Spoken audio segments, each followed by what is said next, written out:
Hey, Daddy, this is the man of the champions, Bill Fonzie Alfonso, giving a shout out to something else. Something else, Daddy. This is Nickel Matara, Great Warrior Wolf, and you are listening to Something Else. I'm Tony Cini, and you're listening to something else. Hey everybody, it's Rich Palladino, the voice of New England, and you are listening to Something Else with Arya.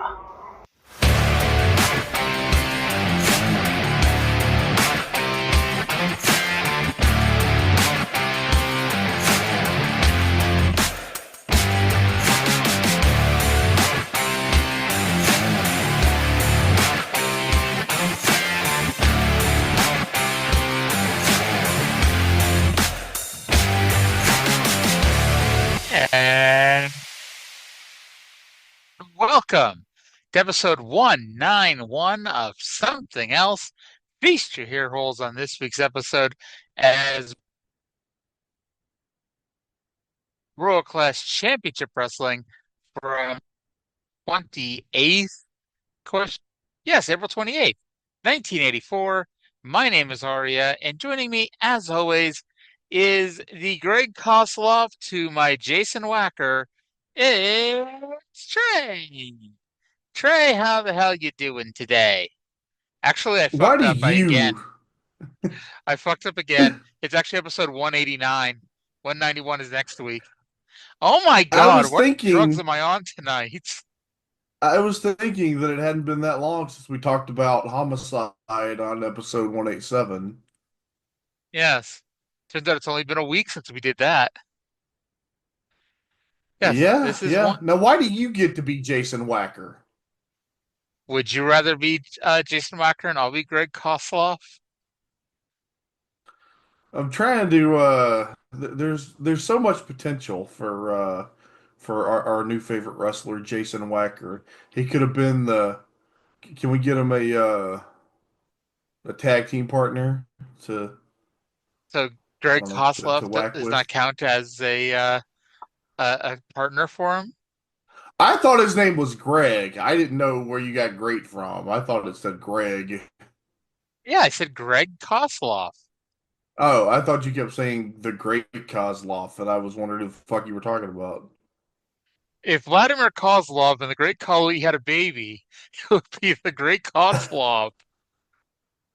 If Vladimir Kozlov and the Great Khali had a baby, Yes. that may be the worst wrestler of all time. Just Plus, it'd even mix in be some. weirder because their baby is wrestling in 1984. Yeah, and also it's some kind of weird triple thing that they used an ovum from Linda McMahon, and that's where the personality comes from. Just because we're trying to Oh make the my, worst wrestler of all time. oh my God.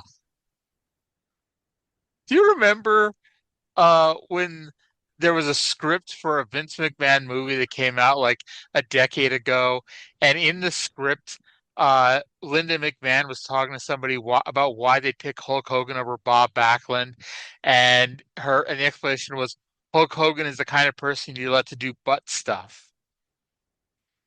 I do kind of, I do kind. I had forgotten about that, but I do remember it now. Holy shit!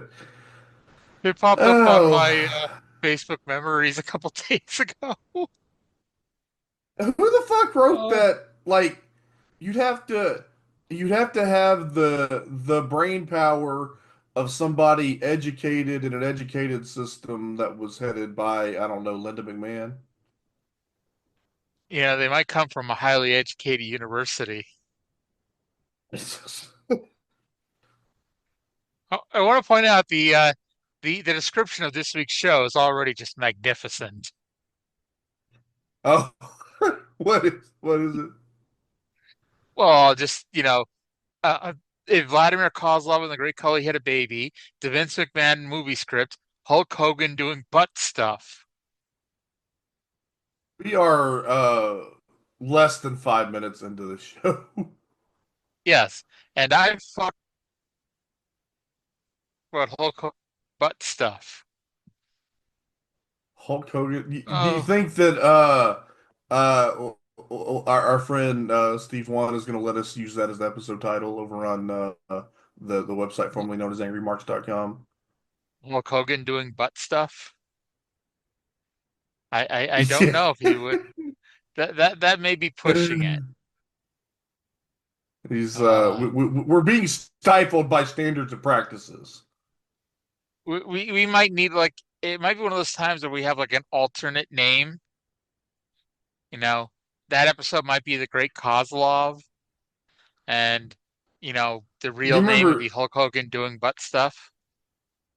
Do you remember when Russo got all pissed off at TBS standards and practices that he made Lenny and Lodi a tag team called Standards and Practices, and they were managed by Miss Hancock?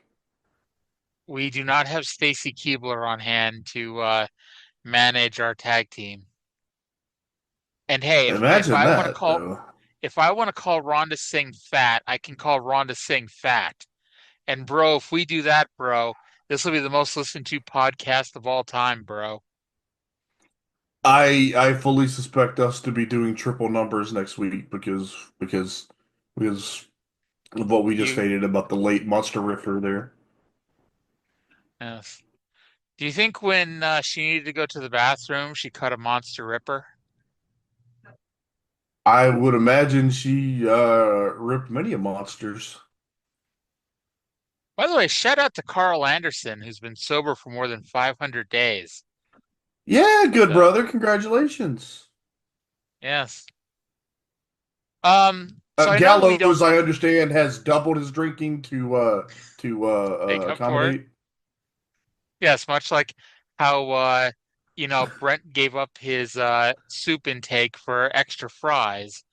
You know, yeah, Anderson gave up his booze and was made up for it. So I know we don't usually Gallows, talk the about best brother. yeah. I know we don't usually talk about modern news on this program here. But you see all the people that have left WWE recently. I have heard tell that the company that has traditionally done some spring cleaning right after WrestleMania did some spring cleaning right after WrestleMania. Yes. I'll be honest, like, do any of them really surprise you though? Like maybe Braun, but even that at this point, it's like here's the thing, and it's like first of all, we talked about this in January the last time they cut like 20 people. Like there does have to be some sort of, you know, there's got to be good faith in when you sign a contract with a company that you have to live up to your end of the contract. Like Braun Strowman couldn't just quit and Triple H go, okay, good, best of luck in your future endeavors. If Braun Strowman would have went in and said, I quit, and Triple H said no, there was nothing Braun Strowman could do. But Triple H and whomever, and Nick Khan, whomever else, can just say, well, here's 90 days notice. Good luck in your future endeavors. Yeah, those contracts are bullshit and one-sided, and they Yeah. always have been. And I gotta say, I feel a certain amount of sympathy for Braun Strowman in particular because if he had come along in any other era, he was like the fucking archetype of a guy that Vince McMahon would love. And the fact that as hot as Braun was in about, what, 2016, 2017, that period, Yep. Yep. that was when I figured out that Vince had well and truly gone around the bend was when he couldn't get Braun Strowman over. Like I mean, he was was it like over. not only could not get him over, like actively booked him to diminish his value. I mean, I honestly thought like when is like Braun like he's only had one actual pushed WrestleMania match that meant anything. Because like he was in the Battle Royal multiple years. He had the tag team title match against the Bar, where he teamed with Nicholas, and he filled in for Roman Reigns during COVID, and that was when he was at his hottest. And then the next year was he had his only real pushed WrestleMania match against Shane McMahon. Dude, Braun Strowman should have been just so fucking Yeah, huge, and yeah. I'm not And even I talking get, like I don't know. The guy is kind of a dipshit and whatever, but yeah, like if you just look at him as a wrestler and think about what that company has traditionally liked in a wrestler, how could you fuck that up? because he came around when Vince McMahon decided that he could only push one person to the moon, and that one person was Roman Reigns, and by hell or high water, he was only going to push Roman Reigns. It's like Hmm. Vince fucking, I don't know what got into that dumbass's head. I mean, other than an illegal paralegal, but I don't know what the fuck got into his head because it's like, it's not like when Hulk Hogan was super over, there was only one super over person. When Steve Austin was super over, there was more than one super over person. When I well, I can't think of any other good examples here, but still, it's like, Roman Reigns got over, and it's like to the detriment of everybody else. It's like, no, we have to like keep pushing Roman. Nobody else even thinks of getting pushed until we get Roman over to the next level.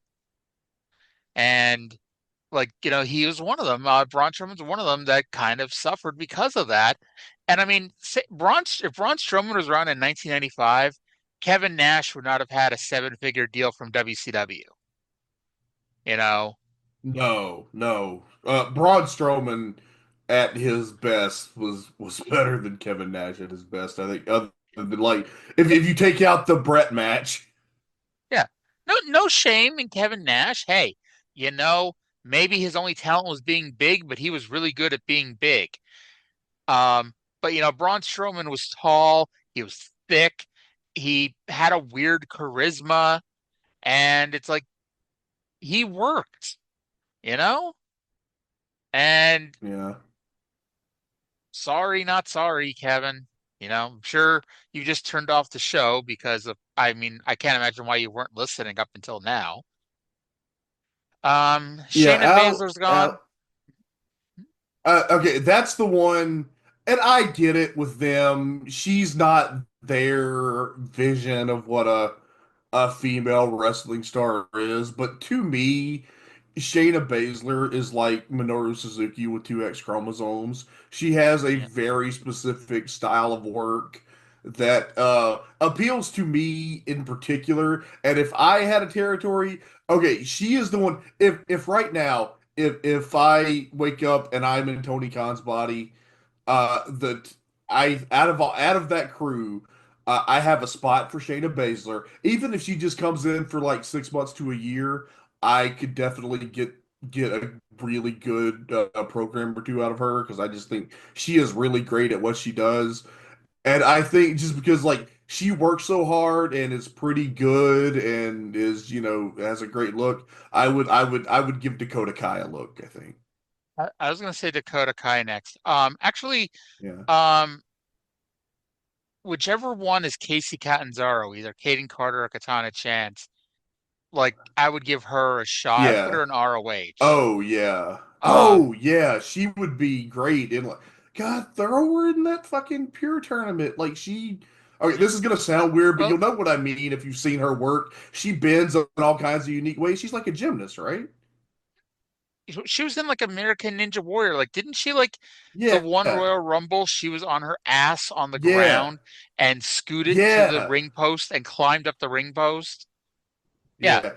Yeah, she's Um. too cool to not try to do something with, I think. Yeah. So so did Shayna? Do we know if Shayna got cut or if her contract is going to expire?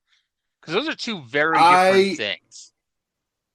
the And only one that I remember hearing was a contract expiry was Shotzi. I yeah. may be So incorrect, well, but that was the the reason why I was bringing that up, and I guess the timing just won't work out, is because you know you get to All In, and we've now had for the 85th pay-per-view in a row where all of the Death Riders are interfering on behalf of Moxley. And for the 84th pay-per-view in a row, all the babyface's friends are running in to no avail. And Marina Shafir is being Marina Shafir, and you have Shayna come out and choke her the fuck out. But See, the I would have. timing, I don't think works out because Yeah, it's I less would. than 90 days away. I would do them together. I would do.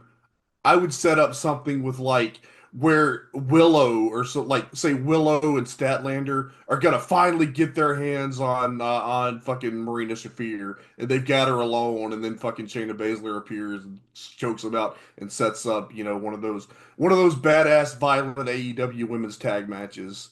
I would set up that program. I would do that program first and then I don't know about an extended because Shayna's what she's in her 40s, right? Yeah, oh yeah. I think she's like 43, Yeah. 44. Yeah, well, but I would absolutely. She's so good, and I like the way that she works so much. I would use her like the way that like Vince Senior booked a Bruno challenger. I just 8 weeks of her killing jobbers to set up like a world title run, and I doubt she'd win the belt. She might win it and lose it back, but I would definitely just set her up as at least like a short term world title challenger. By the way, 44, Shayna Baszler. Yeah, yeah. Um, Dakota Kai, I was a little surprised to see this. Dakota Kai is 37. Oh, really? I, She does not look yeah, it. I am no. 37, and I don't look nearly as nice as she does. Actually, her birthday's tomorrow. Well, I guess Really? they've already rounded off her age on Wikipedia. She was born in 88, Uh, so well, yeah, she was tomorrow born is in her New Zealand, 37th so birthday. that's. Yes, yes. Um, and yeah, so 2/3 of the lesbians are gone. Oh, darn. We gotta get some more lesbians going in this company. And by the way, also just came out a couple hours ago. My brother is most sad about this. The Righteous are gone from AEW. Oh, no. Oh, I hadn't heard that. Oh, that sucks. Yep. I mean, odds are it's a contract thing. Um, and it's funny because I'm reading this on F4WOnline.com. They aligned with Jake Roberts initially. I'm like, did they ever come out again with Jake Roberts? Um, No, they did. No, they were like they did some six-man stuff with Archer before they switched him to Archer to Don Callis. No, yeah. I really liked them as a team. They were Hmm. a unique act. They had that really cool, weird music, and just kind of like Yep. Vincent was just like a weird presence. It was kind of an interesting guy, and then Dutch was like, he's a pretty fair approximation of like a Big Bubba Rogers. Yeah. It took me a long time to put together that that's Bill Carr from like Team Tremendous and Involved back in the day. Um, now, have you watched Wrestling Dontaku yet? Yes, yes, I am all caught up on the New Japan. Okay. Any thoughts on the latest evolution in the Bullet Club? Uh, I mean, it was what it needed to be. It was something that they needed to do for like a few years now.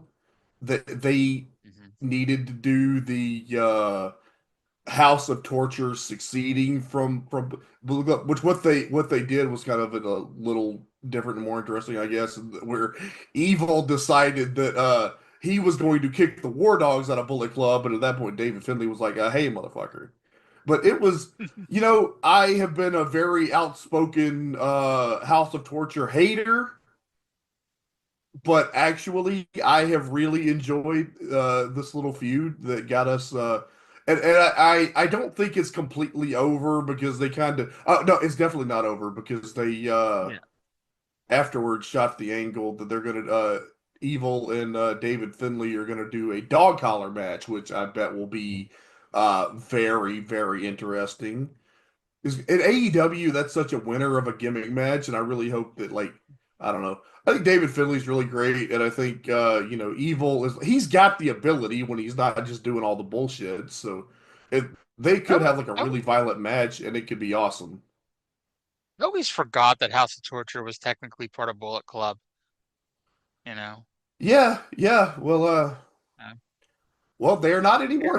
They're not anymore. So, um.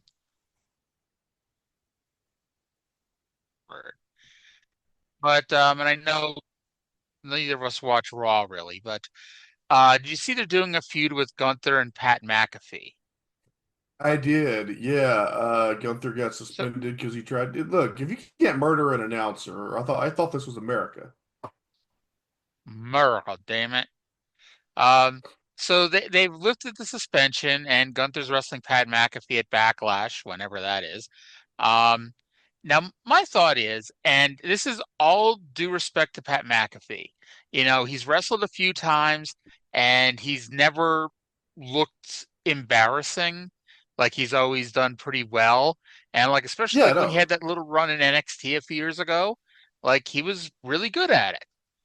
However, it really says something about the state of WWE that you get this man who was world champion for 6, 7, 8 months, however long he was world champion for, and had been you know, with the exception of that loss at WrestleMania to Sami Zayn last year, hadn't lost a match in like 3 years and you couldn't do anything with him.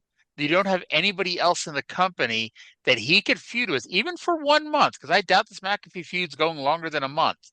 You couldn't have anybody else he could have wrestled on the roster other than the announcer. Now I know you might It's say, well, you see Jerry Lawler when he was the announcer, they'd pull him out for a month or two and have a random feud, and that is true.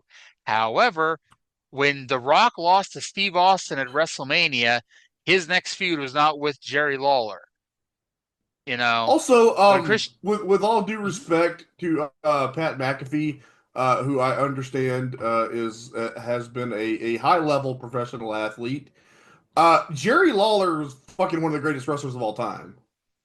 I mean, I'm not saying that. I just am making that comparison because Jerry Lawler was the color commentator on Raw, but it's like he wasn't feuding with The Rock the next day. No, he wasn't. And Yeah. I don't know, like make it like he had a good match with Adam Cole, but it's like the match that he had with Adam Cole makes sense. Like he can't have a match like that with Gunther. Gunther No. has to beat the fuck out of him, or it's not going to work Yes. at all. And No. that's not what they're And going to do. They're going to try to make it no. competitive, and it's going to look fucking weird and silly. And what'll happen is, and I'm sure like if you went, you watched it and you gave it a star rating, I bet it'll be 4 stars. I have no doubt about it. It'll be a 4 star match. However, like when I've complained before about AEW matches that did not need to be 4 star matches, Gunther versus Pat McAfee does not need to be a 4 star match. In fact, it shouldn't be. Like, and I get, this is Triple H's WWE. You have a 5 match pay-per-view. Each match gets about 15 to 20 minutes, and it goes out there to have the best match possible. This is the match that This needs to go 2 minutes, 3 minutes. it should be Give four Pat minutes, McAfee give Pat McAfee a four hope spot, minutes, and like and he get he gets killed. yeah, four You know? minutes and uncomfortably violent. Yes. Like you don't need it to be any more. Like when I complained about that one Young Bucks 6-man tag on an AEW pay-per-view that was like the eighth most important match on the show, and Dave Meltzer gave it 5 stars, and it was the only time I ever argued with Dave over a 5 star rating because it was not a match that should have been a 5 star match. That wasn't its place. It is not Gunther and Pat McAfee's place to have a 5 star match, nor should it be because the former world champion should not, you know, be wrestling the announcer on the next match. Has Gunther even had a match since WrestleMania? I don't know. I don't think he has. Like he came out the night after WrestleMania and murdered everybody, and that was that. Probably haven't run any house shows since then, so yeah, probably not. Yeah. By the way, since our fuck up and having to restart the show, we've gone 30 minutes without talking about the wrestling program that we're actually Well, here to talk about. To be fair, we've one of got these shows nothing has to a lot say to about talk about. world class.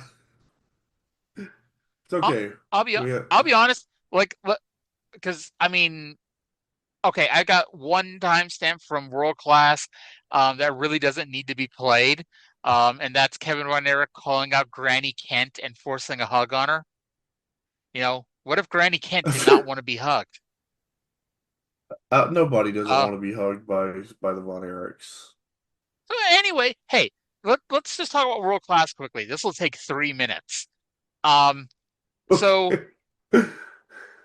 I legit like I know we didn't actually see this match before, but I'm so fucking sick of Chris Adams versus Jimmy Garvin.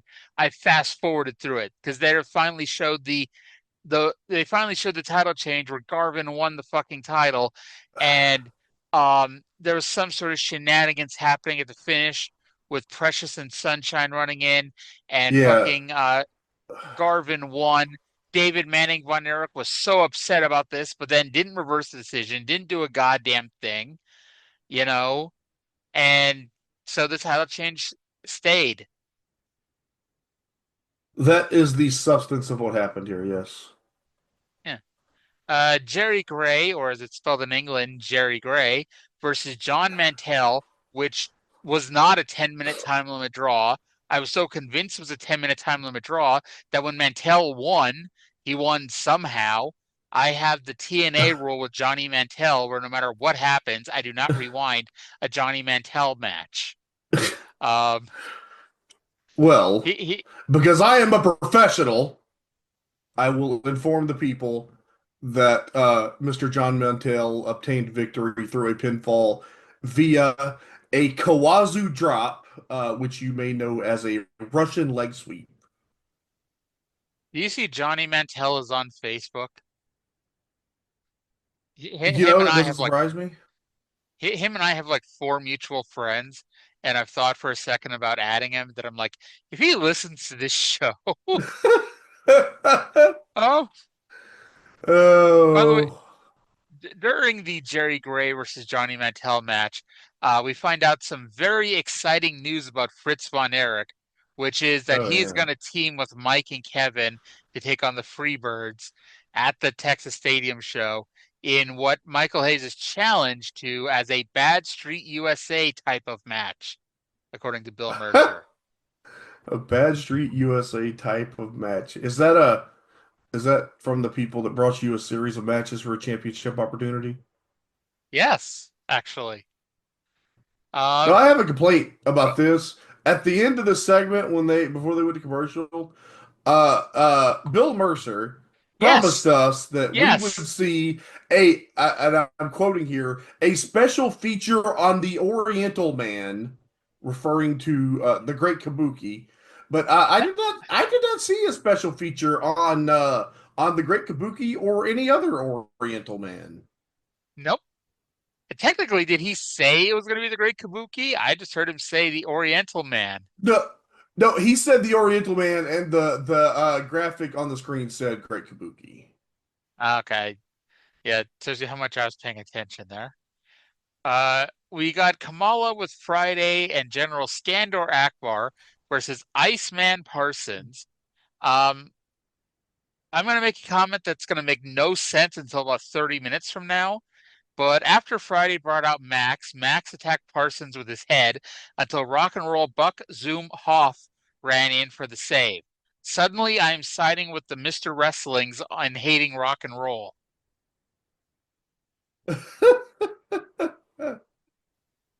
It's a you know, I similarly I was going to refer back to from Buck Zumhoff to the person on Mid South that has some similar personal habits, but that also wouldn't make any sense. So that's what happens when we do the shows out of order. It ruins the whole. No, it's fine. It doesn't matter. The show does not matter. Can we talk about the main event? Yes.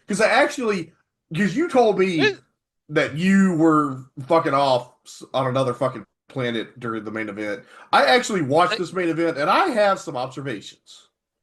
Okay. It's Kevin and Mike versus Michael and Terry. And I am so seriously fed up with this fucking feud. We've been watching some variation of the Freebirds versus the Von Erichs and Jimmy Garvin versus Chris Adams for fucking ever. Remember in 2009 when everyone was so sick of Cena versus Orton that they had to promote a match that was going to be their last match ever? We need that right now with both of these fucking feuds. Um, and yeah, there was like they went like 20 fucking minutes. Like I was like, are we watching the Fort Worth show for some reason? Um, I was paying so little attention that I tuned in time for Trey. Are you there?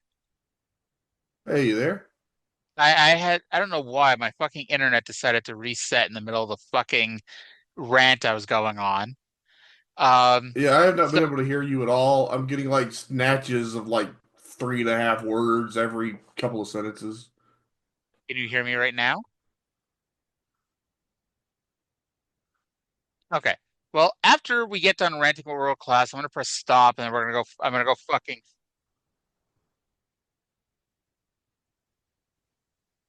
I don't fucking know right now. So I'm just gonna finish ranting about Kevin and Mike versus Michael and Terry. So in case I may have already said this for some of y'all to hear, but what the hell? Let's do it again. I am fed up with this fucking feud. I've been watching some fucking variation of the Freebirds versus the Von Erichs and Jimmy Garvin versus Chris Adams for a fucking year. Remember in 2009 when everyone was so sick of Cena versus Orton, they had to promote a match that was going to be their last match ever? We need that now in 1984. You mean we're gonna have to watch the Von Erichs and the Freebirds again in 16 years? Yes. In 16 years, it'll feel fresh again.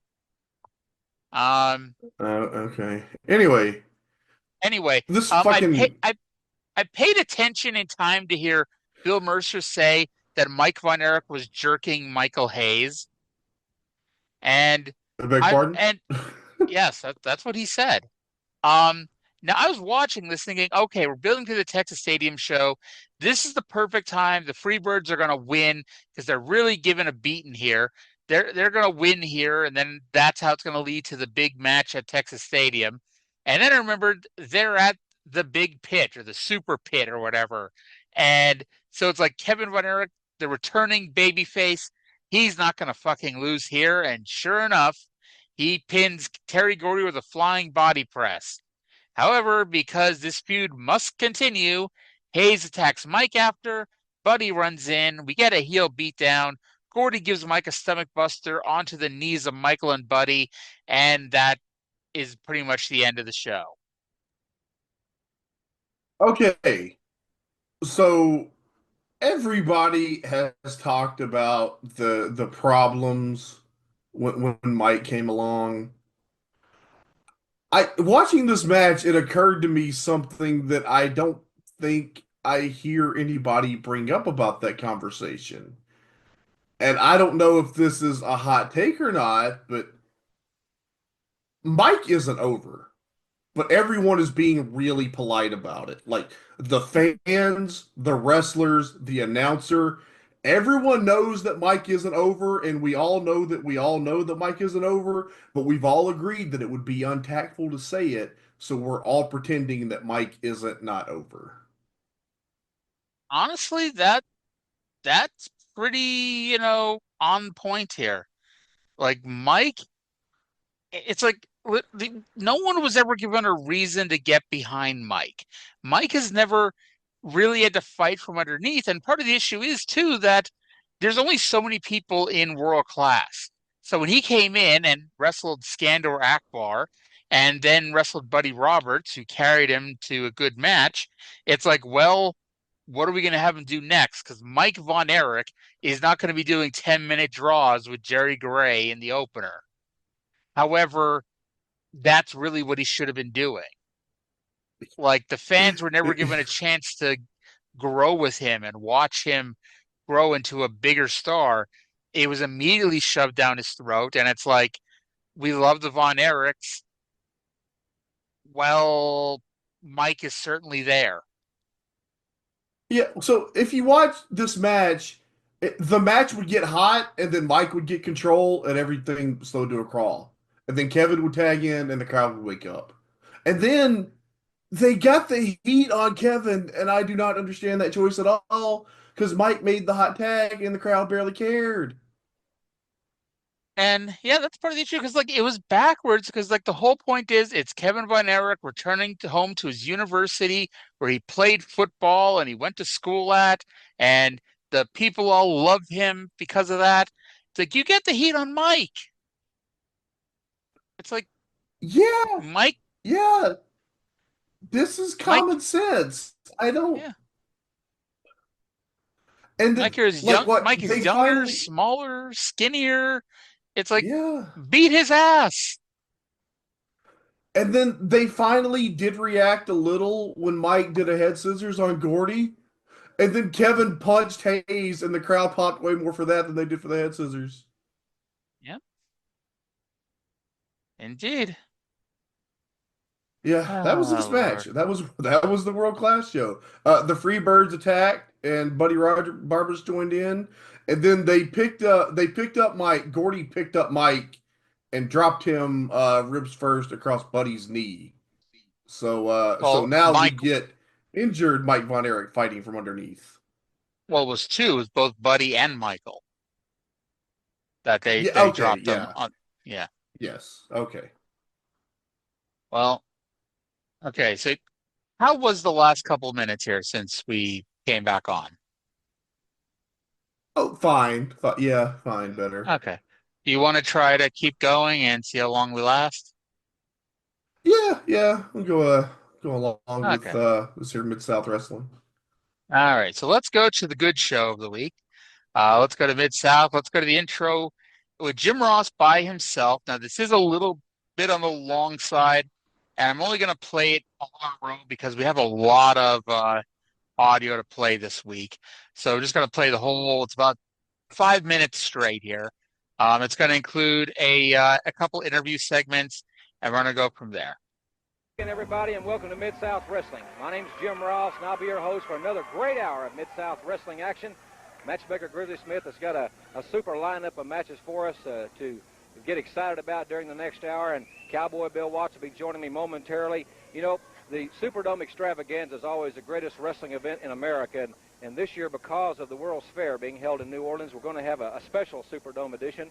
That match will happen on June the 16th, and I want to remind everyone that tickets for the next Superdome will go on sale on Monday, May the 7th. Monday, May the 7th at all Ticketmaster outlets and the Superdome. So be sure to make plans to attend the Superdome on June the 16th. We also have some great news about a super date at the Superdome. You young ladies that are not married, that are at least 18 years of age, will have a chance to win a date with the Rock and Roll Express with hotel accommodations, the round-trip airfare, and many other things. Get your pencil and paper handy, and we'll tell you how you can enter the super date at the Superdome later in this hour. You know, last week Terry Taylor was my guest commentator, and he got a little excited, of course, as we all did, when his friend Hacksaw Jim Duggan was in the ring. And you know the policy here, and to further explain that, let's go to Cowboy Bill Watts with Terry Taylor at ringside. Terry, I know when you leave amateur wrestling and become a professional, many people think you become a cool, calculating machine. You should never lose your cool, that there's no emotion in it. But from being on both sides of the fence, I know that in order to be good at any sport, you have to have a lot of heart and a lot of emotion, and certainly you're a person who goes tremendously upon the emotion and the strength given to you by your heart. And last week, when Krusher Kruschev was against Hacksaw Duggan for the television title, and you were the guest commentator, when Nikolai Volkov and them came into the ring to shave his beard, you lost your cool and you entered the ring, and I can't fault you for that. But one thing is, you do know the rules and the regulations, and you have received a $2,500 fine from Mid-South. Well, I understand Mid-South has rules, and if everybody knows by the way I wrestle, I believe in wrestling by the rules and everything, and I will pay the fine, of course.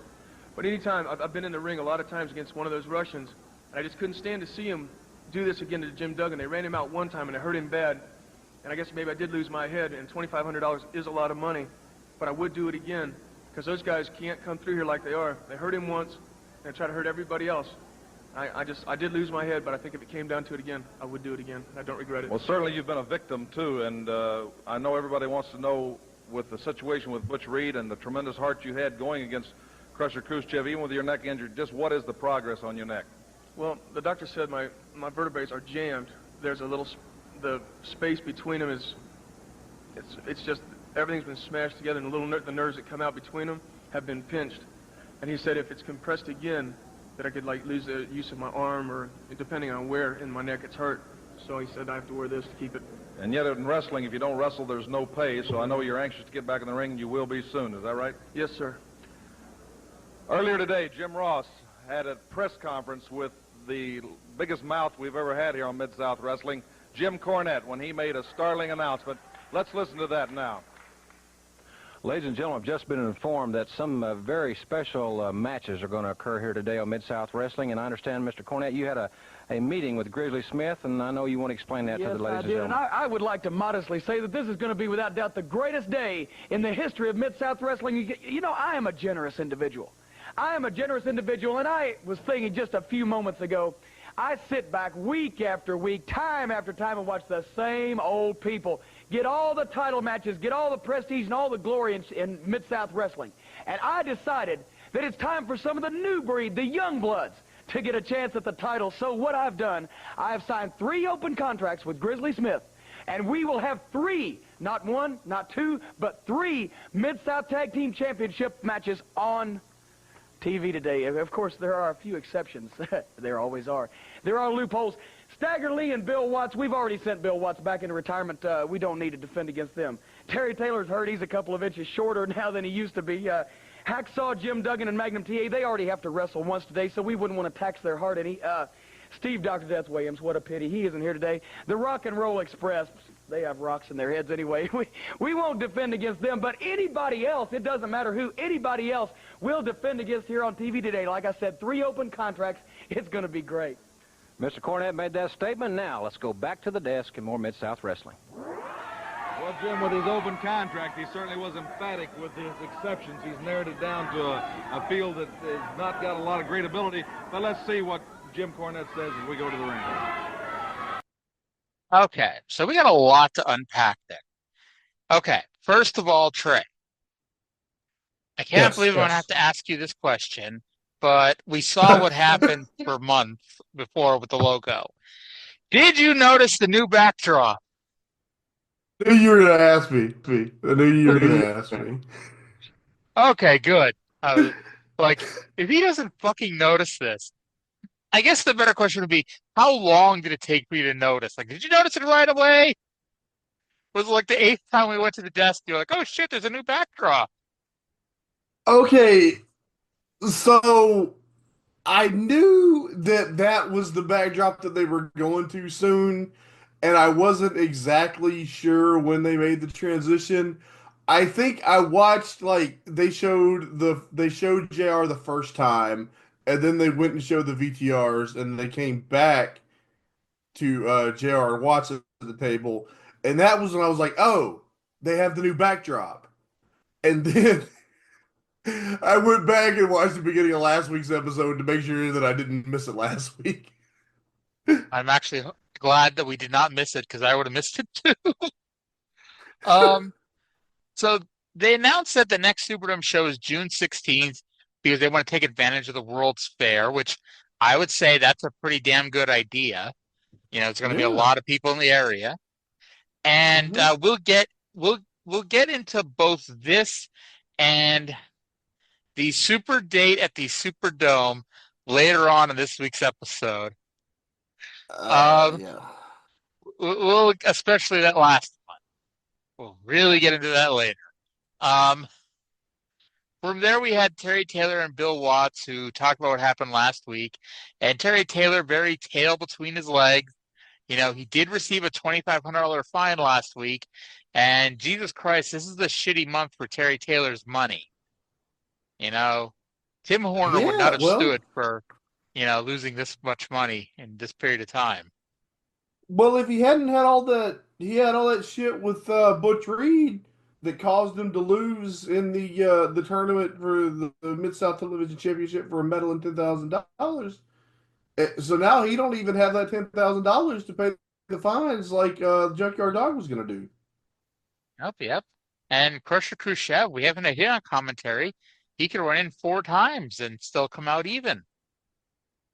I don't think we did that they find would out. invite. They don't seem to like Krusher Khrushchev very much. No, but you would think in the interest of fair and equal time that they talk about on the show a lot, especially when heels are talking, that they would give Krusher Khruschev an hour of TV time, especially as the winner of the television tournament for a medal and $10,000. Now we find out that Taylor's vertebrae are smushed together. That sounds harsh. That's a very serious injury. I don't think that's good for your vertebrae. No. But from there, we go to a press conference from earlier today with JR and Jim Cornette. And I got to tell you, I was missing the rest of the press during this press conference. Corny is tired of the same old people getting title matches. So today, Corny has signed 3 open contracts. And today, the Midnight Express will defend the titles 3 times against anyone on the roster except the Rock and Roll Express, Stagger Lee, Bill Watts, Terry Taylor, Jim Dugan, Dr. Death, Steve Williams, and Magnum TA. Except for all of them, they'll defend the titles against anybody. Well, they didn't think to say not against Mr. Wrestling and Mr. Wrestling 2. Spoiler alert! Now that you've given away the finish of this 41-year-old wrestling show. But let's go to the intro of the first match. Let's go to Boyd Pierce, who's got a look on his face as he's about to introduce the Midnight Express. This event, 1 fall or television time remaining for the Mid-South Tag Team Championship. Introducing first the challengers for the title, 205 pounds from Tuscaloosa, Alabama, Greg Kozlov. And his partner, 215 pounds, Memphis, Tennessee, Jason Walker. That's enough, Boyd Pierce. You look like an Easter basket without the jelly beans. Let me tell all you people something. On this historic occasion, I am presenting to you now the Mid-South Tag Team Champions and the men who will defend those belts proudly throughout the program. Loverboy Dennis and beautiful Bobby, the Midnight Express. All right. So Jason Wacker is the actual man's name, not Jason Walker, and Greg Kozlov is his teammate here. And Trae, I believe you want to tell us all about Jason Wacker. All right, so the Chiron said Jason Wacker. Boyd Pierce, who looks like an Easter basket without the jelly beans, a fantastic line from Cornette. Boyd called him Walker.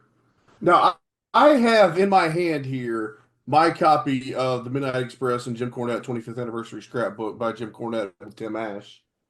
And looking here at page 40, where am I? It says Jason Walker. So, and considering that these Chirons are wrong 9 out of 10 times, I think I'm going to give Mr. Wacker the benefit of the doubt here. Which benefit are you giving him? That his name is Jason Wacker, or that his name is Jason Walker? Do you remember the one mic check on WrestleCrap Radio back in the day? I do. And he'd always call it the Wacker. Yes. Oh Lord, good times, great memories. Indeed.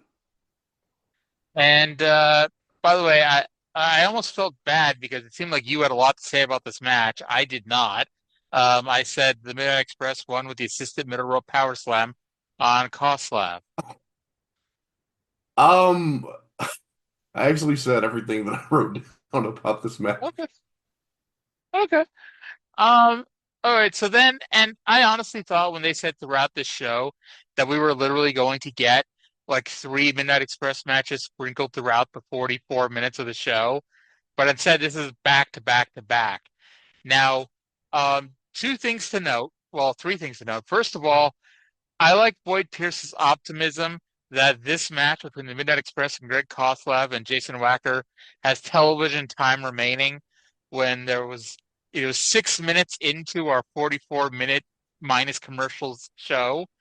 So he wanted to make sure that Greg Championship Kozlov and match. Jason Wacker, yes, had the time to get the full match in. Yeah, well. And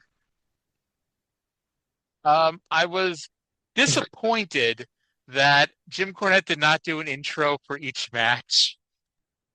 I was kind of disappointed too. That would have been great. Like, Boyd didn't even give him the chance. Boyd was just like, already introduced the Midnight Express. And then I forget what thing number 3 was, because it wasn't that important, I guess. So, the referee for this match was Alfred Neely, who, like, I knew the name and the face, Alfred Neely, Mid-South wrestling referee. Bill Watts here noted that Alfred Neely was the local promoter from Nashville, Arkansas, and I will bet that I am the only person within the sound of my voice here who's listening to this show or watching this here Mid-South episode in 2025 who has been to Nashville, Arkansas. Are you implying that we do not have every person on Earth listening to this show, including the fine, fine people of Nashville, Arkansas?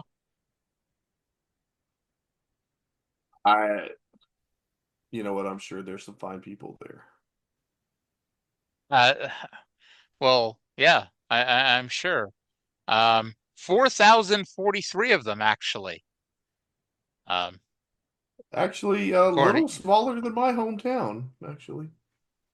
I guess I guess we have to put the African American people somewhere, but it's Arkansas, so I was kind of assuming that when I look up the population by race, it would be a lot more, it would be really one-sided, but it's only 41.56% white, 33.49% Black or African American, 1.18% Asian, 0.19% Native American, and additionally, 17% of the population identifies as Hispanic or Latino. You know, I don't know if you've ever looked at this, but my background as a failed historian, I have observed such things. If you look at a map of the United States with like the population density of, what am I thinking? If you look at a map of like population density of the enslaved population in 1860, that still correlates heavily to where you find the African American population in the South today. Interesting. Interesting. All right, so up next we had Tag Team Champions Midnight Express versus Tony Torres and John King. I wrote, I am sad that Corny did not rip the mic out of the hand of Boyd and intro the match anyway. Eaton pinned King with a back suplex / middle rope elbow. Yeah, that is what happened. And then, well, then we got some news. Let's go to JR and Bill Watts, who are going to discuss you know how it says card subject to change in little letters at the bottom of every poster at every wrestling show you've ever seen? Well, this is one of those times where a card was subject to change. Let's go to JR and Bill. You know, Jim, we've just been given word by matchmaker Grizzly Smith, and he's kind of got a smile on his face. We've been given word that there's going to be a change, that there is an open contract. But this third open contract has been bought. And the people that have bought it, one man has a personal score to settle with the Midnight Express. The people that have bought it is Mr. Wrestling and his new protege, Mr. Wrestling 2.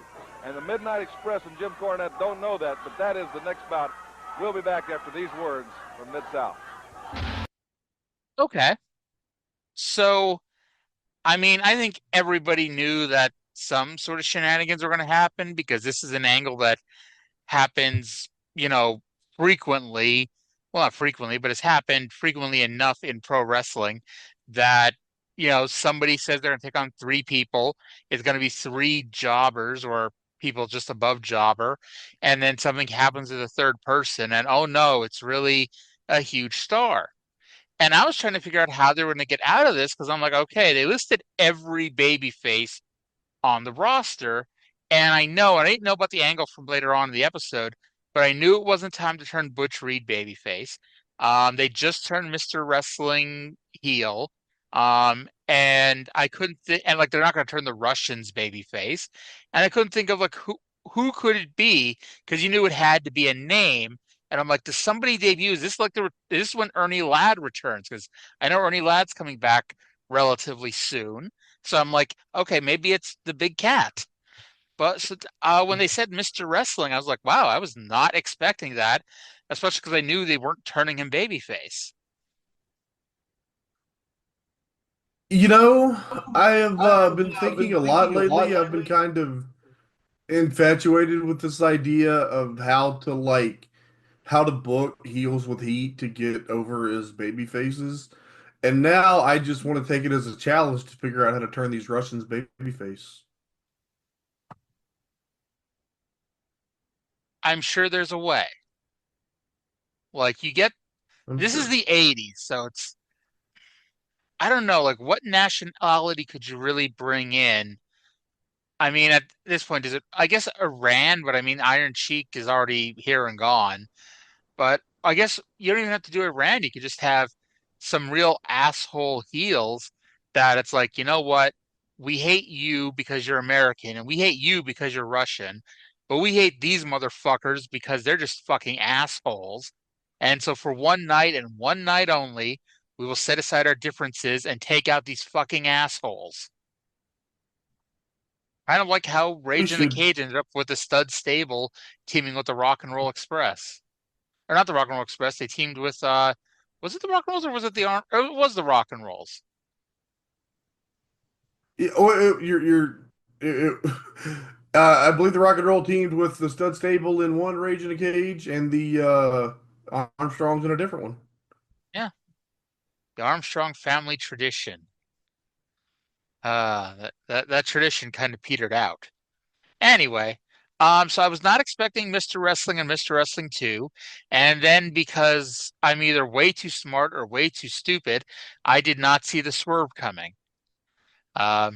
So let's go to the intro of our third match, where not only are Jim Cornette and the Midnight Express going to find out who they're wrestling, they're going to find out who they're really wrestling.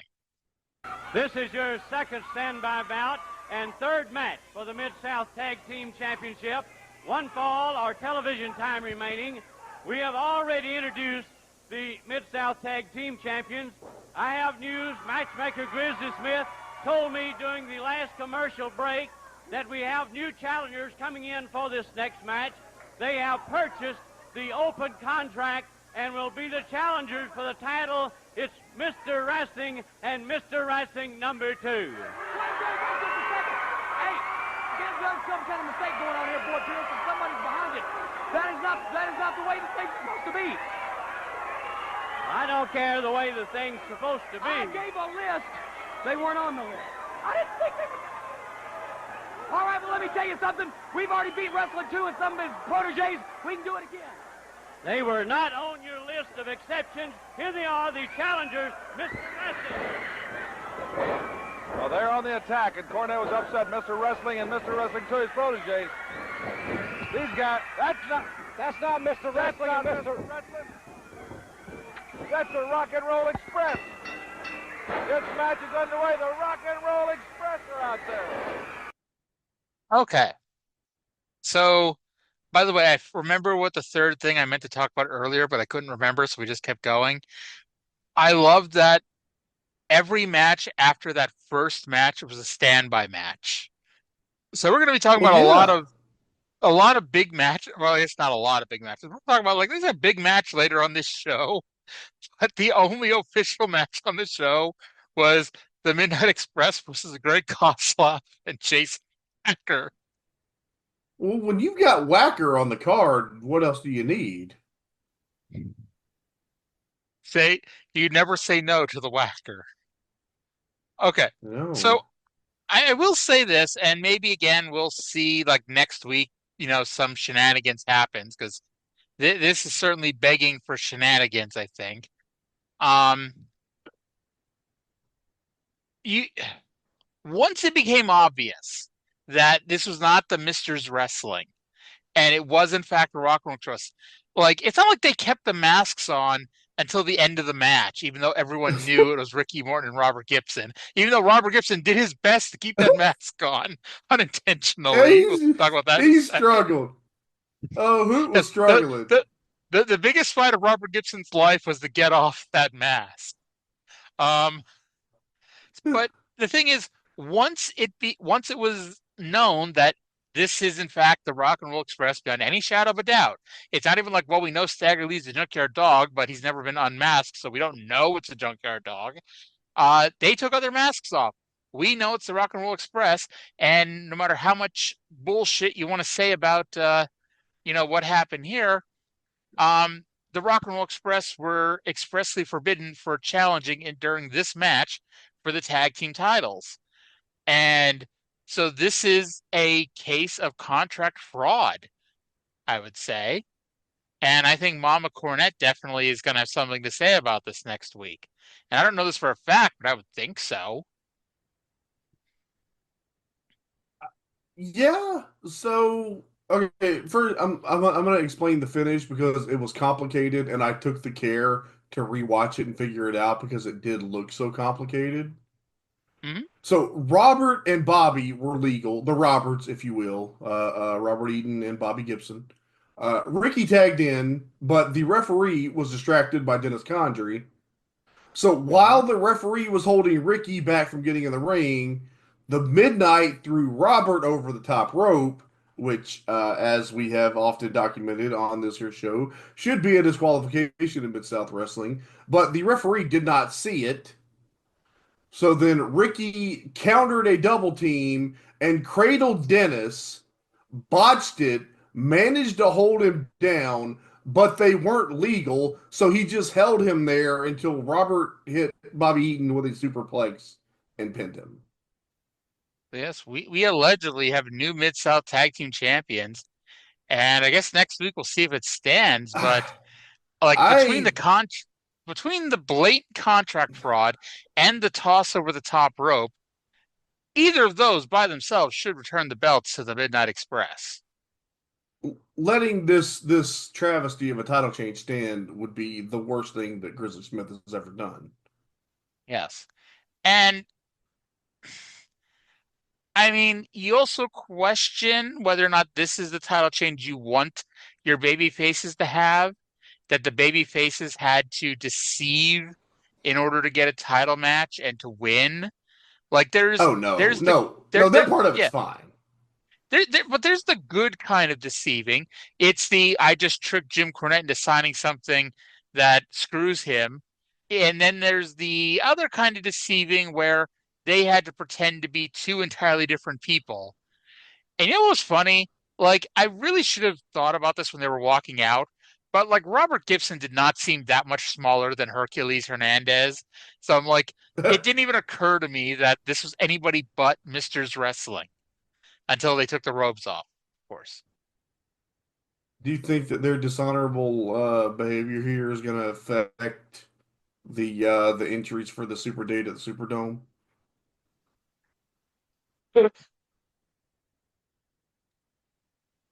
I want to know which girl brought the Gimp mask. Did Robert get that one off? Oh my God. There's going to be so much to unpack about that. Anyway, before we get to that, we got to talk about the winner of the television tournament for a medal and $10,000, Krusher Kruschev versus Magnum TA. and they had a finish straight out of a TNA pay-per-view. I don't know if you remember this one, but at Final Resolution 2006, and I almost kick myself that I know so much fucking useless, annoying wrestling facts that I can tell you the show that this happened on. It was Final Resolution 2006, Team 3D challenging America's Most Wanted for the NWA tag titles. The referee got blinded or bumped or however. The Team 3D hit 3D on one of AMW. The referee crawled over, counted 3. The bell rang, but the music never played. Then there was shenanigans happened. Team 3D got laid out. I think Team Canada ran in and laid them out. And then they put whatever member of AMW that got pinned, they put them on top. And the referee woke up, saw the AMW guy on top, and knew that he counted 3. So that must have been what happened. That member of AMW pinned that member of Team 3D to retain the titles. And I got to tell you, in 2006, it was not a well-received finish. Creative, I'm embarrassed no for doubt. you that you knew that off the top of your head. Yeah, as soon as I saw this, I immediately thought of, hey, that's the AMW Team 3D finish. Scott D'Amore did not invent this finish. Okay, number one, why was this a non-title match? Why was this not for the television championship medal? Now, do we know it was not for the television championship medal? It was never stated to be a championship match. TA was not. I mean, it was. He You didn't have appear to to be giddy assume. about winning the TV title. Yeah, no, and they didn't go. Oh, we got a new champion. It was just a. But True. Now, this I will say finish. this: if he would have won the medal, would he have to change his name to Magnum TV? Oh, that's I hadn't thought of that. That could have been a whole Yeah, new. That could have been the gimmick of the '80s, Magnum TV. there you go. Oh, oh Um, man, he could have got $1 million sponsorship for fucking Magnavox. They could have there they you go. could have come out with a model called the Magnum Box. Suddenly, we're so happy that he got into his car accident before Jim Herd could get a hold of him. Or, Oh no! Oh uh, Magnum, no! that Oh, we that might love be you, the worst. Magnum. That might be the worst thing I ever said. Oh. Uh, Anyway, the so finish so the here was like even more unnecessarily complicated than the last one because at least there was kind of a reason for the Midnight Rock and Roll finish to have a bunch of fuckery involved. This was like I this was is Magnum non-title TA fuckery. still is Magnum TA still feuding with Mr. Wrestling not too? I believe so. Why the Um, what the fuck was it? Like why was any of this? Why was this? but it's like at least, and I'm pretty sure in the TNA match, and I can't believe I'm going to give TNA a point above anything with Mid South, but I believe at least in the TNA finish, the referee was blinded. Like I'm pretty sure there was some sort of powder involved or whatever. So at least it kind of made sense that he knew somebody was covering somebody and he knew enough to count to 3. But in this case, Alfred Neely, who got bumped, he crawls over and somehow we're supposed to believe he knew enough to count to 3 and he knew enough to check the shoulders, but he did not know enough to know whether it was the bald guy or the guy with long flowing hair that was getting pinned and doing the pinning. You know, if Um, I ever win the lottery and I have the money to put together wrestling shows, I absolutely know enough blind people to come up with some kind of spot with an actual blind referee. if there's anybody I trust to be able to do that. Um, and now in this case, Khrushchev got to his feet and KOTA with the coal miner's glove, and he laid on top of TA for Alfred Neely to see when Alfred finally regained his senses. Now, as someone who was unaware of that TNA finish, how stupid did you think this was? Pretty fucking stupid.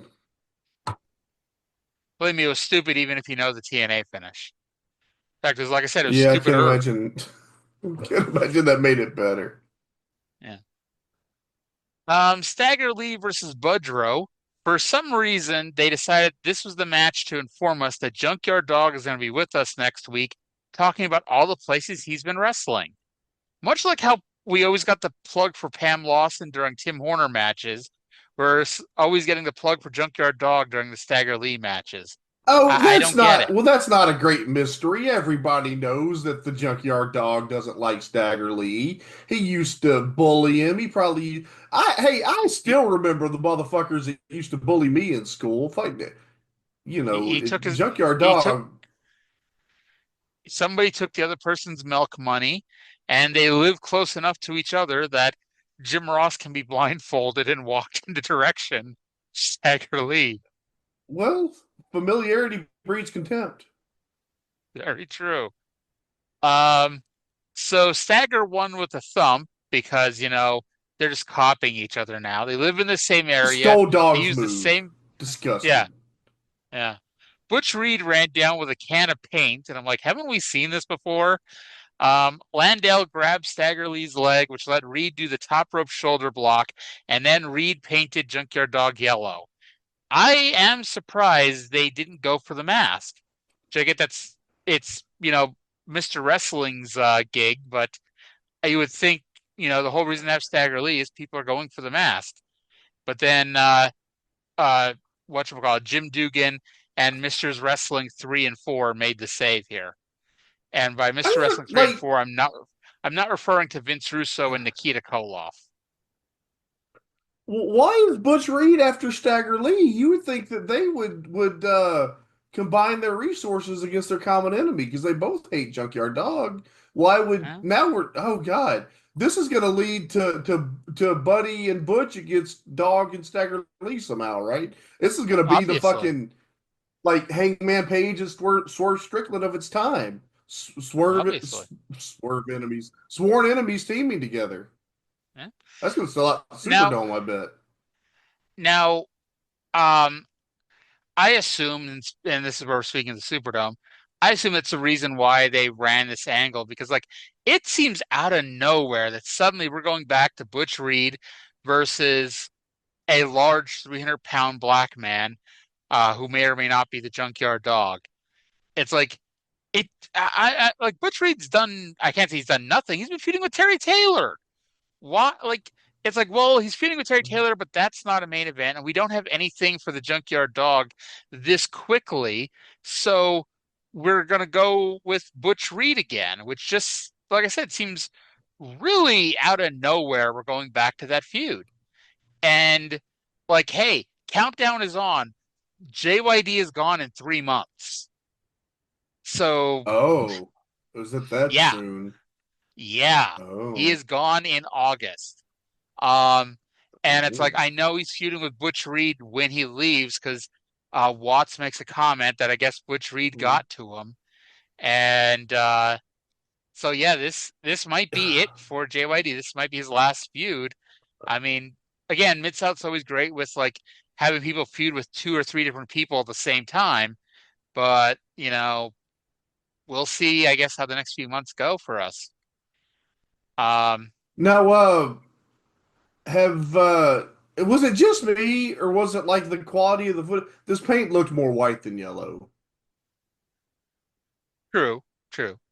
Now I'm actually hoping that next week when they have Dog on to discuss all the places he's been wrestling, Butch Reed, and he's wearing, I'm sure obviously he'll be wearing a shirt of some kind. Butch Reed comes out and is trying to pull his shirt up to show the yellow streak on his back. You couldn't do that today. People would call it sexual harassment. See, when you started saying that, I'm like, well, you did call it racism. I'm like, it's not racism, but yeah, sexual harassment. Yeah. Which, by the way, I still say Kevin Von Erich forcing a hug on to Granny Kent.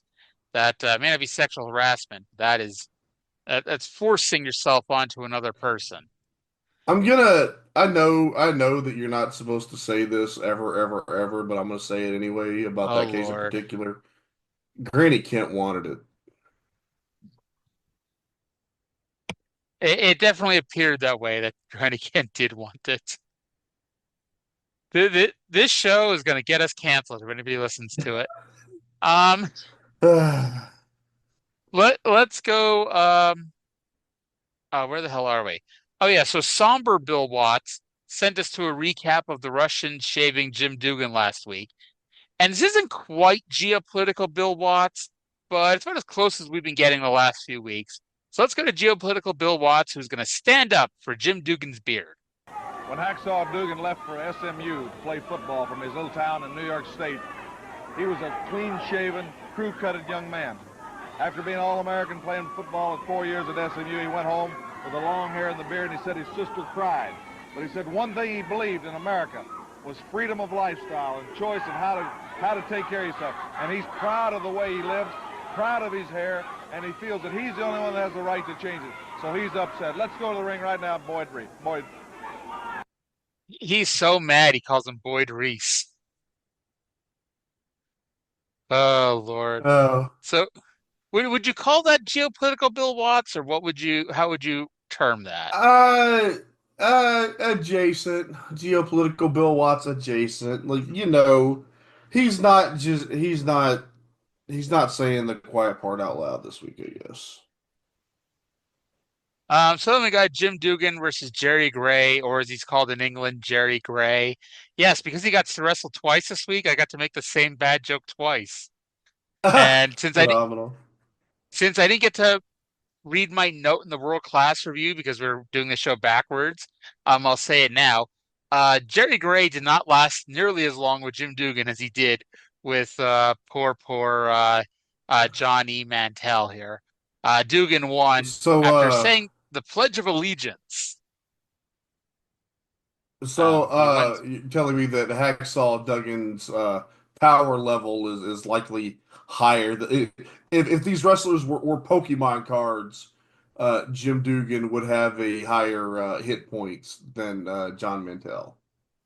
Or, and this is possible, he had the John Mantell match first. It went 8 or 9 minutes. And then he went to Shreveport for this match, and he was tired, he was exhausted, and thus he lasted, 30 seconds? 40 seconds? Yeah, man, it's just a shame that they pay these wrestlers so little that they're having to wrestle 2 and 3 times a day. Yes. And by the way, even though he has stubble, it's like he has stubble and a mustache. Jim Duggan looks fucking weird with stubble and a mustache. It's really weird. It's Yes. I don't know. I had like trauma when they did that angle last week. I had a little bit of like a stress flashback to being like trying to trim my beard and cutting it too deep and fucking it up and having to cut it all. I haven't done that in a very long time. I was you got to start when you're like 20 and you don't really know what to do with a beard, and then you fuck it up. I mean, I still sometimes get a little too close with the clippers and have to kind of be careful. So I don't know. It was stressful. It was stressful. Made me think about fucking my beard up. So don't ask what made me think about this, but way back when, before I fluttered out of the closet, my first sister-in-law one day threatened to cut my hair while I was sleeping, and I informed her if she were to do that, the next night I would take in the razor, and I wouldn't have shaved her head bald, but I would have given her a little strip right up the middle of her head, and then let her decide what she wanted to do with the rest. The Road Warrior Hawk. Not quite. I would have just gone a little bit, like an inch. That's pretty funny. That's pretty fucked up. And you wonder why her and I just did not get along there for a while. And yet you're friends now. We don't talk as much anymore, but yeah, we've got a good relationship now. All right, so let's go to the Mr.'s Wrestling, and Mr. Wrestling 2 thinks he's the assassin. Let's go to that right now. Break. Mr. Wrestling and Mr. Wrestling 2 came in, and I apprised him of the situation that I thought that you all had bought the contract on the third title bout against the Midnight Express Grizzly Smith announced that you had bought the contract and that it would be you all against Jim Cornette and the Midnight Express. And lo and behold, two people came out dressed in your all's outfits, and it turned out to be the Rock and Roll Express, and they won the title. You've never missed a title match. Never in my life. I have never missed a title match in my life. We came out of our car, or out of our apartment. We found our car vandalism. My tires were flat. Stuff was stolen out of my back. Now I know where it was. The Rock and Roll Express has got it. You know what I think? You know what I think about Rock and Roll Express. You know what I think about rock and roll, period. I think it stinks. And I think a whole lot of other things stink around here. You know, one thing about rock and rollers, all they do is smoke dope, pop pills, go around and thieve, steal, rob, and cause corruption from one end to another. You know, let me tell you. Oh, don't wait a minute, nothing. Don't tell me nothing. Well, now, just a minute. These guys don't. Just you have a right. You have a These wait a guys minute. right now. If you want to talk on Mid-South, you're going to wait a minute. You have a right. You have a right to your opinion. But you can't come on Mid-South and condemn everybody that listens to rock and roll. My children like rock and roll. Well, I like the Rock and Roll Express person. I like rock and roll every now and then. And everybody that does rock and roll doesn't smoke dope or pop pills. You're making a broad statement about a whole culture. Now, if you want to get back to, you said you were on your way here. You guys had a great opportunity to win a tag team title. Now, let's go back again. You went to the dressing room, and now what has transpired? How did they end up with your gear? We came out of our apartment, got into my car, got ready to get into my car, and I saw I had 4 flat tires. Fortunately, someone just let the air out. Well, someone nothing. It's the expresses that let it out.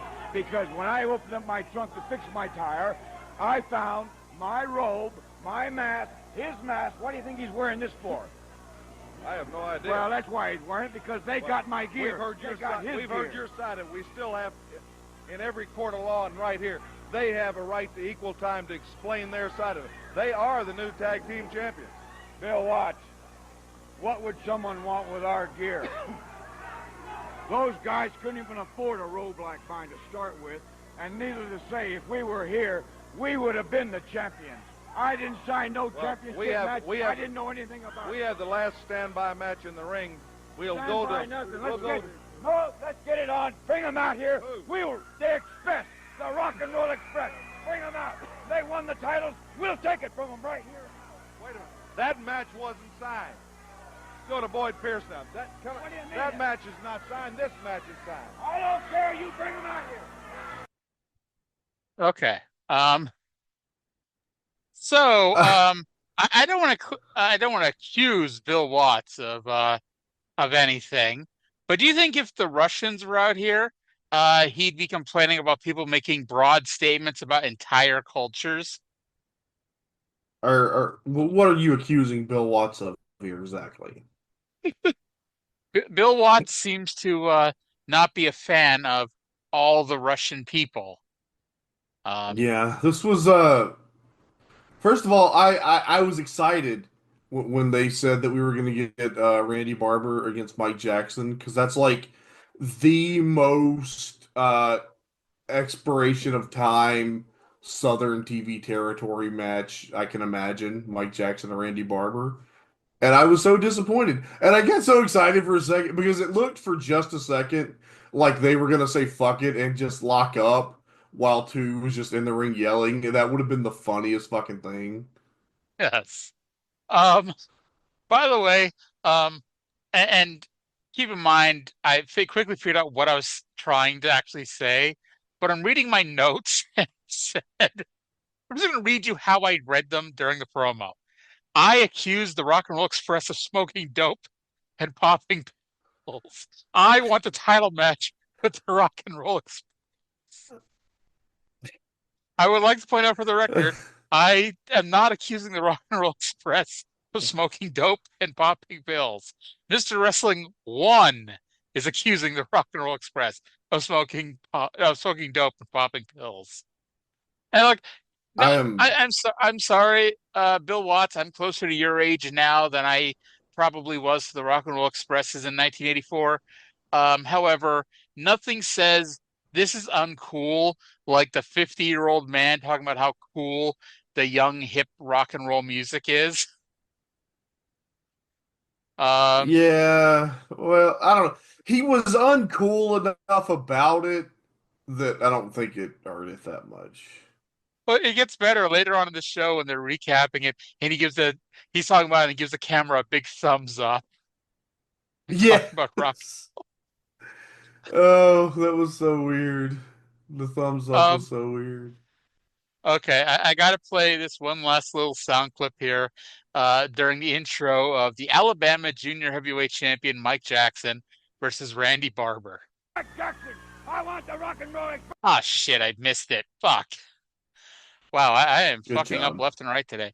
I think because somehow like the time on my on when I played on my Xbox, it's not the time somehow when I put it onto my computer. And it's the same files, which makes no sense. Huh. Okay, That's so I've weird. gone back 10 seconds and I'm just going to play out to get the quote that I won from Mr. Wrestling #1. 202 pounds, Birmingham, Alabama, Mike Jackson. Who cares about Mike Jackson? I want the Rock and Roll Express out here. I don't want him out here right now. You understand that? No one steals my gear. My job is to introduce the match. I'm not the matchmaker. You'll have to see Grizzly Smith. I have introduced my match, so here. Hey, you want the microphone? Take it. I want it. You want a match? You guys want a match? Go ahead, partner. Beat him up. Pick him up. Oh, God. Who cares about Mike Jackson? I do. I care about Mike Jackson. Now tell me, would that be a better alternate name for this week's episode? Who cares about Mike Jackson? Or just call it We Care About Mike Jackson. There we go. Yeah. All right. So I wrote apparently we now have a 2-on-1 handicap match, except it turns out we didn't. But Mr. Assassin #2 beat up both men. He picks up Mike Jackson in a torture rack and throws him at Randy Barber. And then he picks up Randy Barber in a torture rack and throws him at Mike Jackson. He's beating up a motherfucker with another motherfucker. And then multiple referees ran in to break it up. Yeah. Oh, Lord. And then, yeah. And then we get a Dr. Death Steve Williams video package. Because, yes, Dr. Death Steve Williams is coming back, as we mentioned last week. And then I told you when I was watching Mid-South that I was speechless. They told us earlier about the Superdate at the Superdome contest, and now they're going to go into detail about it. And let me paint you a picture here. The Rock and Roll Express are in the ring, and they're surrounded by like every adult woman in the crowd are surrounding the Rock and Roll Express right now. And with all due respect to the lovely ladies of Shreveport, Louisiana, I'm thinking they will not be winning the Superdate at the Superdome contest. But with that said, let's go to the ring where the Rock and Roll Express are surrounded by their choices for the evening. You enjoyed that bit on Steve Dr. Death Williams. Now we've been promising you about a Superdate at the Superdome on June the 16th. Jim Ross is in the ring with the new tag team champions, the Rock and Roll Express, to tell you about this exciting contest. Let's go to Jim now. Ladies and gentlemen, we have a dual purpose for being in the ring here with the Rock and Roll Express and these fine young ladies here at our Irish Manil Boys Club. First of all, gentlemen, congratulations on winning the Mid-South Tag Team titles. We're all very proud of you. And secondly, you know, the Superdome's coming up on June the 16th. It's the World's Fair in New Orleans. It's going to be a very special Superdome, and we're going to have something very, very special, never done before in wrestling. We're going to have the Superdate at the Superdome. Now, what that basically means, let me explain it to you very carefully. We're going to have two winners. They're going to receive round-trip airfare to New Orleans, hotel accommodations, ringside seats at the Superdome, and more importantly, ladies, you're going to be able to go on a date with the Rock and Roll Express. And I know that you all are excited about that. You all like to party. You like to party, and what better place than New Orleans? Let me tell you, Ross, first of all, I'd like to thank everybody for standing behind us, because it was a long, hard road to get these belts. But like you said, it's going to be a super date. We're going to be in a limousine. They're going to fly them in there, brother, and we're looking to have a good time, and we're going to party all night long. Remember, you have to be single, at least 18 years of age, send us a picture and in 25 words or less why you want to go on the Super Date, and mail that to Superdate in care of Mid-South Wrestling, Bixby, Oklahoma, 74008. Robert, you like to party. I know you're looking forward to this. Rick, I like to party. And one thing I like to say, I'm glad we got these belts in response to all these people, and I hope I'll find 2 lucky ladies, baby. Well, 2 ladies are going to be very lucky, and ladies, we'll let you know more about the Super Date, but now let's go back to the desk and Cowboy Bill Watts.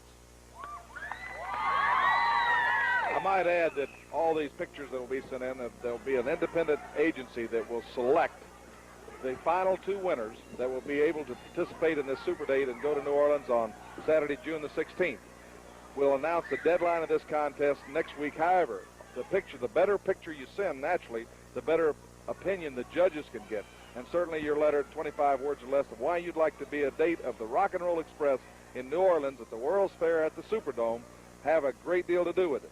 Next week, we have Magnum TA versus Masayo Ito. Also next week, the Junkyard Dog will be here. He's been on tour. He's been wrestling in Atlanta. He's been in Memphis, Tennessee. He's been in Dallas, Texas. He's been in Charlotte, North Carolina. He'll be here to give us some of the details of some of the great bouts he's been having. Again, next week we'll give you further information about the Super Date at the Superdome. I think it's a revolutionary idea. I think there's going to be 2 young ladies that are going to be extremely happy. You have to be at least 18 years of age. Send it to Mid-South Wrestling, Bixby, Oklahoma, 74008.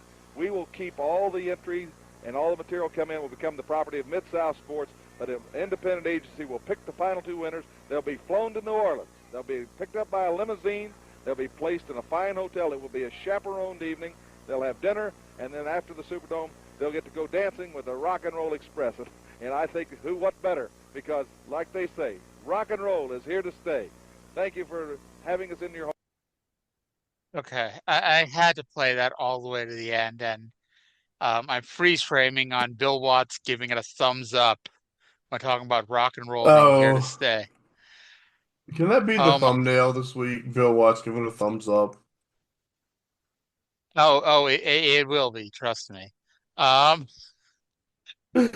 So I don't even know where to go with this one. Okay, an independent agency. Who was the independent agency? Okay, we know who it wasn't. It wasn't Grizzly Smith because they have to be 18. They did. See, they're sending it to Bill Watts' house. So the independent agency is Eric, Joel, and the other kid.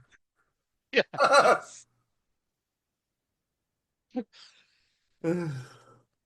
Oh, that is a tremendous picture of Bill Watts. Oh Lord. And the part that got me. They did this gimmick.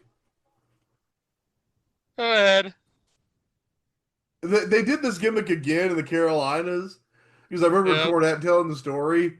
Like the one fucking day that they had off, him and his wife at the time go to the fucking fair, and then they see that the Midnight Express is there with the girls that won the competition, and they had to fucking leave. You mean the Rock and Roll Express was there with the Rock and Roll? Yeah, Cornette saw the Rock and Roll Express was there. So oh my God, the part that made me I just oh my God was the part where it's everything you send in will become the property of Mid-South Wrestling. Yeah, it's How old is Eric at this time? I don't know. He wasn't that old when he was in WCW, so I'm gonna get 14 maybe.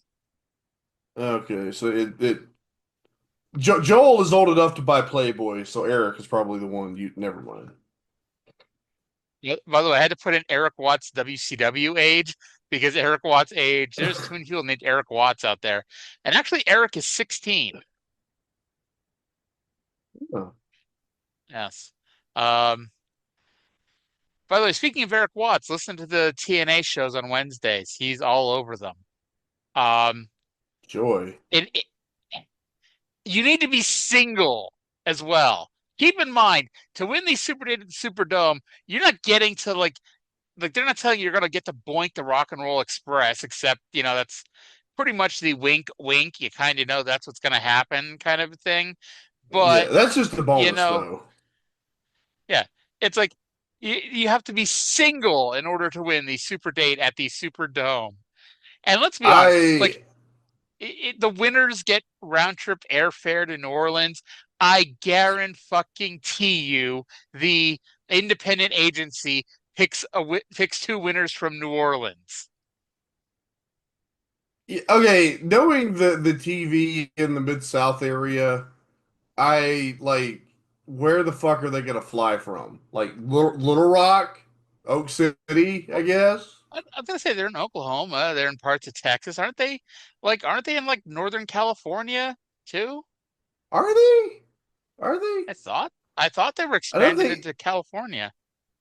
they. Oh well, I know they expanded later. Well, they're already in I guess so. Well, yeah, I because don't know.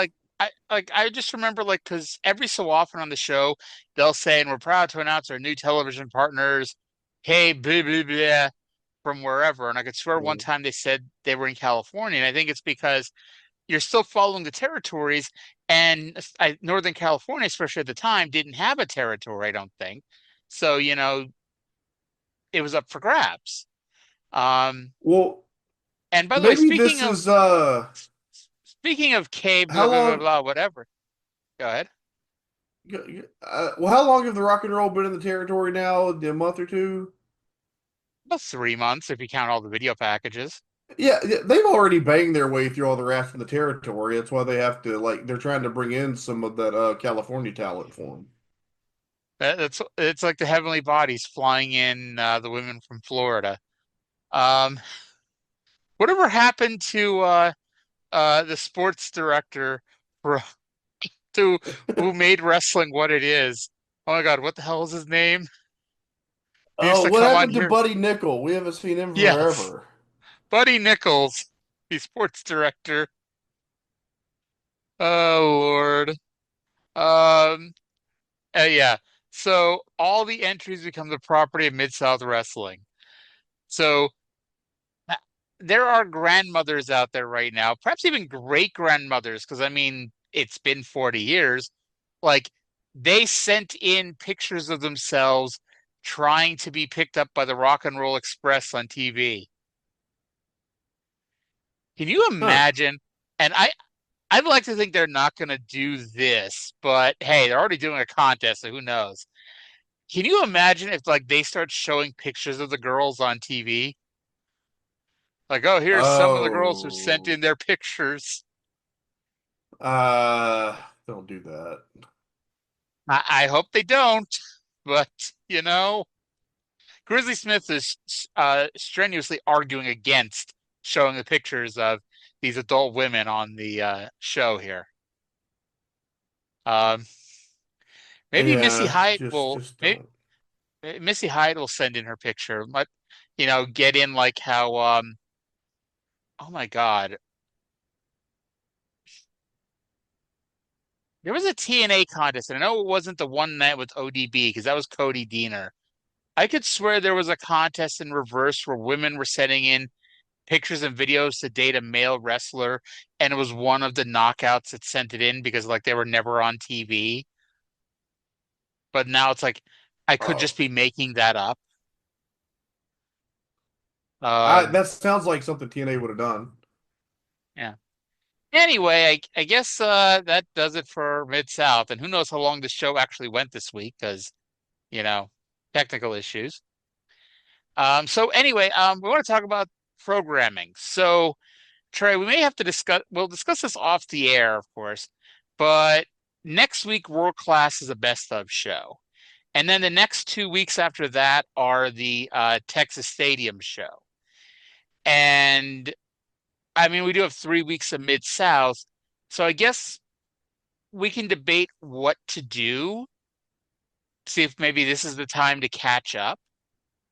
Like I can like I'll take one for the team and watch the best of World Class and see if there's anything there that's worth you talking about. And then we could try to instead, if we can, squeeze in two Mid Souths next week and go from there. Uh, yeah, I mean that should be fine. Just Yeah. let me know what we need to do. Programming no Friday night spot show this week. My family is coming to visit, so I will not be available at the times that we usually record. And as we've noted before, now that I have a boyfriend, I have a life, and so I'm less bored on Thursday and Friday nights. Why they're spot shows, people. Yes. Yeah. Believe me, if the spot show was doing 1,000 listeners, we'd be doing the fucking spot show this Friday night. Believe me when I say that. But Yeah. yeah, love you guys. Love the people who actually listen to this, and we get the occasional comment here and there. It's like, holy crap! Not only people are listening to this, people are fucking commenting too. We love you guys, but again, we're making nothing doing this. And if you look at the view count, there's a reason we're making nothing doing this. You know, we love you, but we have lives occasionally. Occasionally, Anyway, not often, but occasionally. speaking of the two of us having way too many podcasts to record, how is the Oh My God cast? That good, huh? I have been very busy. I have been very, very busy, and it's not. It didn't happen last weekend. It's not going to happen this weekend either.